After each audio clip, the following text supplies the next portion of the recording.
Okay, so let's continue with this discussion.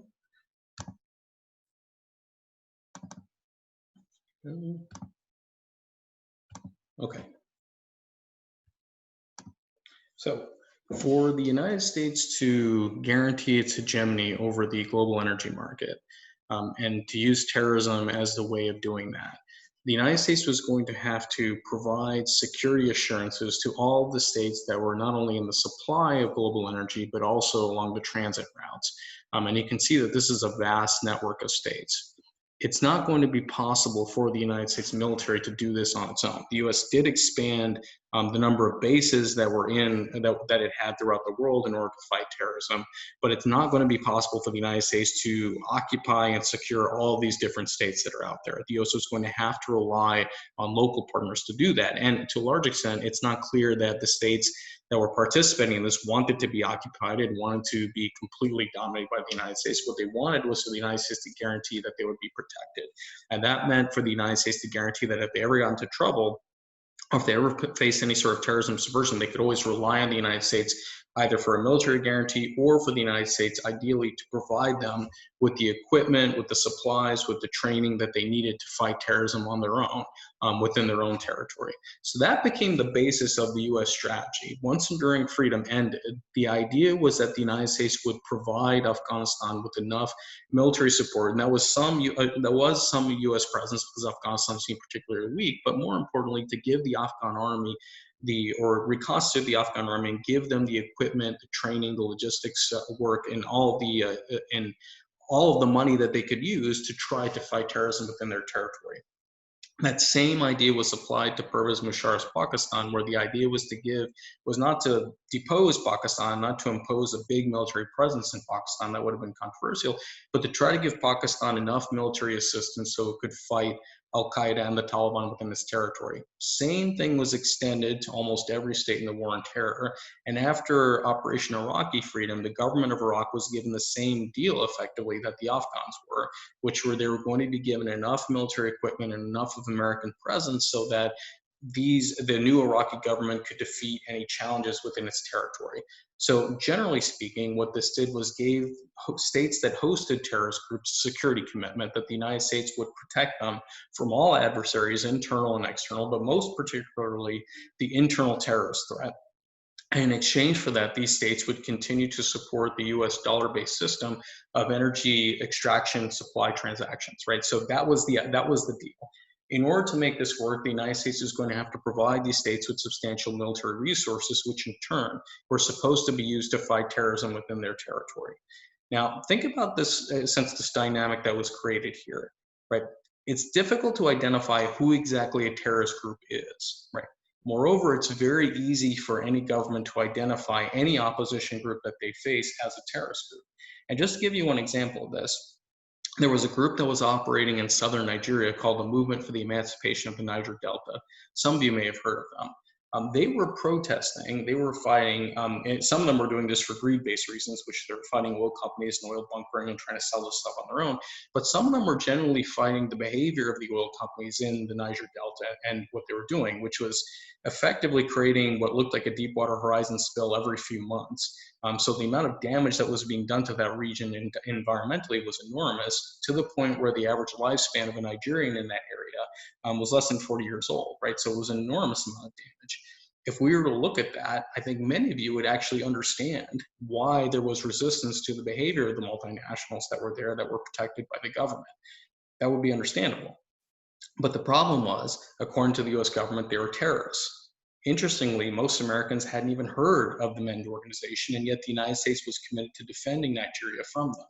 For a long time, most Americans hadn't heard of Boko Haram, and yet the United States is committed to defending the Nigerian state from Boko Haram.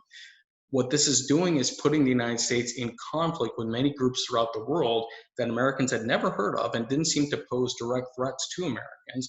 And what was also doing is relying on the host states to identify who exactly these threats were. And that can be used strategically. So if we look at the data, this was analysis I did in the book. This is slightly different than the one presented in the book. This is one that I did in an earlier analysis. What we could look at is what was the effect of applying military aid to the hazard, which is the instantaneous risk that a terrorist group would collapse. What we can see from this is that if we look at the hazard that a terrorist group collapses, if there's no military aid applied, the risk that a group collapses increases over time, which means the group is increasingly likely to fall apart. If a state were to receive US military assistance, the hazard that a group collapses turns downward, right? It drops proportionally and it decreases over time.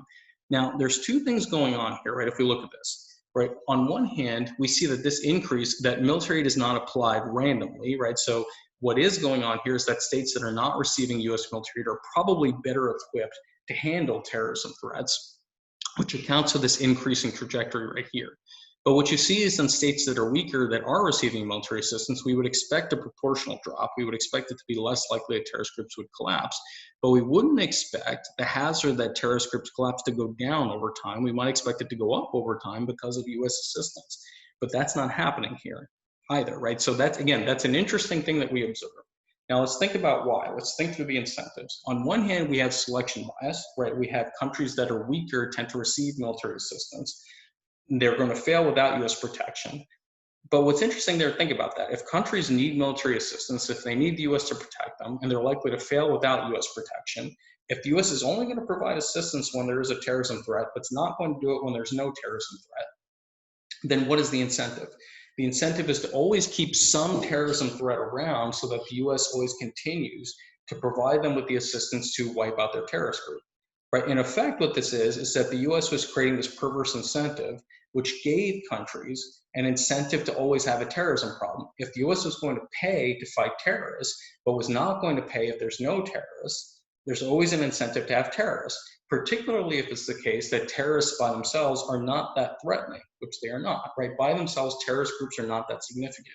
This might explain why some countries seem to have perpetual terrorism problems that never went away, no matter how much aid that the US gave, right? This is the Pakistan problem, if you want to call it that. That no matter how much assistance the US gave to Pakistan, Pakistan could never get rid of its terrorism problem. Karzai the same way, Iraq the same way, right? Yemen the same way. Countries that got US assistance seemingly never got rid of their terrorists. There's consequences to that too. Terrorists start off weak, right? And they typically are weak, dysfunctional organizations, but they don't necessarily stay that way, right? So whereas a terrorist group is not likely to accomplish its strategic objectives, what we know is that many terrorist groups can be successful tactically. So take the Taliban as an example of this. The Taliban were chased out of Afghan territory following Enduring Freedom, but they came back and they started moving village by village. And within one village, they could start to establish some control over that village by threatening the villagers, by saying that they were going to be there and the United States may leave at some point. So at some point, they were able to consolidate control over one village. When they do that, they're able to tax those villagers and gain more resources and then use those tax revenues to move to the next village and repeat the process and repeat the process. So gradually, as these groups destabilize smaller areas, they can gradually start to take territory. And at that point, they transition from landless terrorists to insurgents that actually can control territory, tax, and use the resources from those populations. Once they're there, what we know empirically is that insurgencies are much more difficult to subdue than terrorist organizations. This strategy, by encouraging terrorist groups to exist and doing nothing about them, in effect allowed more terrorists to transition from landless terrorists into insurgencies that held territory. And gradually, when they start to move into different areas, they could move into critical areas, which would make them stronger. So if we look at this map here and we look at the ring of Taliban attacks, this is ringing around an area in Afghanistan known as Highway 1, which is critical for the United States to resupply the major cities. So it put the Taliban in a position where they could actually challenge the power of the Afghan government for sure, and the US hold over the territory. So gradually, by allowing terrorists to continue to exist, as was the incentive that was given to these host states, it allows these terrorists to become more and more and more powerful, which means that the amount of aid that had to be applied to them, that had to be given to them, would increase. Why was it that the United States found itself falling deeper and deeper and deeper into Iraq? It's because the incentive of the Iraqi government was to keep this going. Same thing in Afghanistan, same thing in Pakistan. The incentive is to keep this going. As long as you had this there, as long as this conflict was there, you could continue to gain permanent American military protection. And this caused an escalation. We saw that the Taliban engaged in a resurgence in Afghanistan, surged in Pakistan. We saw that there was a civil war at some point in Iraq. There was a growth of AQAP and a Houthi threat in Yemen, and Al-Qaeda-aligned movements spread throughout North Africa and the Sahel region. This made things worse, right? And at some point, it became clear that while the U.S. in a sense, benefited from these states needing some protection, at some point it was more protection than the U.S. could give. And so this led to an unraveling, particularly after the Great Recession, when the United States found itself unable to support these large military commitments because it was running such a large deficit. And what we saw is that the U.S. started to scale back from its position in the war on terror. It started to adopt something called the light footprint strategy. It started to scale back. It let Pakistan's Musharraf fall and did nothing about that. And more importantly, it let some of the allies fall during the Arab Spring, particularly Hosni Mubarak was a critical cog. This was partially because while the U.S. was going through the financial crisis, the European Union also went through a financial crisis, so the dollar's competitor in the euro no longer seemed attractive. And at the same time, in the 2000s, U.S. oil reserves were starting to increase as a result of hydraulic fracking, right? So the U.S. was starting to get its own oil supply, didn't necessarily need the Persian Gulf oil supply as much, and didn't face a competing currency. So for this reason, this allowed the U.S. to scale back. It's interesting because at the beginning of this war on terror, the U.S. needed the energy producers more than the energy producers needed the United States. By the end, now the energy producers and suppliers need the United States a lot more, but the U.S., as a result of fracking and as a result of the euro collapsing, doesn't need them as much. So this raises the opportunity. Is there an opportunity for another guarantor to step in here? And would you tolerate that? That's a question for all of you to discuss. Would it be okay for another country to take this role of guarantor that the United States currently has? And you can see there's a need for it. If we look at Saudi Arabia, for example, southern Iraq is basically now significantly influenced by Iran. What we have is in Yemen, a large rebellion by the Houthis, significantly influenced by Iran, and most of Saudi Arabia's power is tied up here in the eastern province where its oil is. That's not an easy area to defend because it also has a significant Shiite presence in this area. So from the Saudi perspective, this is 50% of their energy, right? Without the Ghawar oil field, without the Safina oil field, they're done, right? They're effectively a failed state. That's essential for them to function. And they're surrounded. So they're going to need a security guarantee, but the US is less willing to provide that security guarantee. As a result of that, what I would argue is that you start to see Saudi Arabia take more unilateral action on its own, which is its own campaign in Yemen, to fight any sort of Iranian-backed insurgency there before it's too late, before they lose all American support, because the U.S. looks increasingly less reliable. And I think that trend has continued through Obama, specifically into Trump, because Trump's foreign policy tends to be much more unpredictable, for lack of a better word, right? So for those reasons, this has encouraged more violence by the states that are in the global energy market, even because the United States seems to need them less and is scaling back. So this is a commitment problem where these states have to settle their scores, settle their disputes before they lose American support entirely. So to conclude this, how we got here, if we look at where the war on terror, why the US fights the war on terror, one argument is that it's just an overreaction. My alternative hypothesis, which again, I welcome to discuss this on this, and I welcome you to think about it critically, and we should, is that this was largely fought in an effort by the United States to secure its permanent financial dominance over the world. It saw there might have been a future where the United States would slip, where the United States would no longer be able to enjoy the situation it had, which was having the dollar be the center of global finance, having Americans being able to borrow at low interest rates, having the government be able to cut taxes and spend. Those are privileges that the United States has. And also having the bulk of intellectual capital in the world come to the United States because dollars are so attractive. Those are benefits that the US has. And in the future, those might slip away. So one thing that I would argue was tried to accomplish here is that to ensure that that situation where the United States enjoyed that privilege and that hegemony would stay permanently. And this, since this was an effort that was done after the war on terror to try to secure all the states in the global energy market that are suppliers and transit routes, to give them a permanent security guarantee so that they remained part of this system that traded energy in US dollars.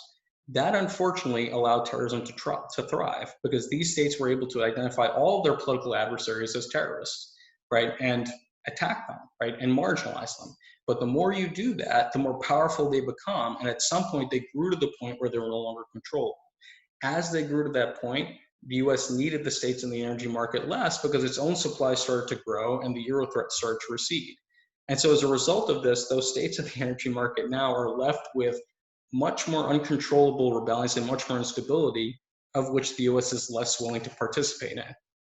So the result of this is we see increased global violence as other states are trying to defend themselves and trying to look for something to replace the US traditional role as a guarantor. I think the question that I'd like to leave you all with is that given these dynamics, and I think it would be interesting to look at the perspective both from Americans and non-Americans, does the United States still have a strategic incentive to continue this war? And does it have a responsibility to continue a presence in these states that have been harmed as a result of this war? And the follow-up question is, can the US even do this if it wanted to? Is the US now in a position where it can no longer do that, particularly as a result of COVID-19? Has COVID-19 sapped away the ability of the United States to do this? Have recent developments in the United States, such as racial conflict, undermined American credibility to the point where it can no longer even fulfill this role, right? And the United States is now doing things like trying to ban immigrants, right? Trying to limit immigration, right? That was one of the things that cemented the system. That was one of the things that these states in the energy market benefited from, is keeping them out, undermining the ability of the United States to take its place back in this system. I think those are all things worth discussing, and I would encourage you to do so. And I encourage you also to think critically about this hypothesis. So I'll stop there, and I'm looking forward to your discussion on Wednesday.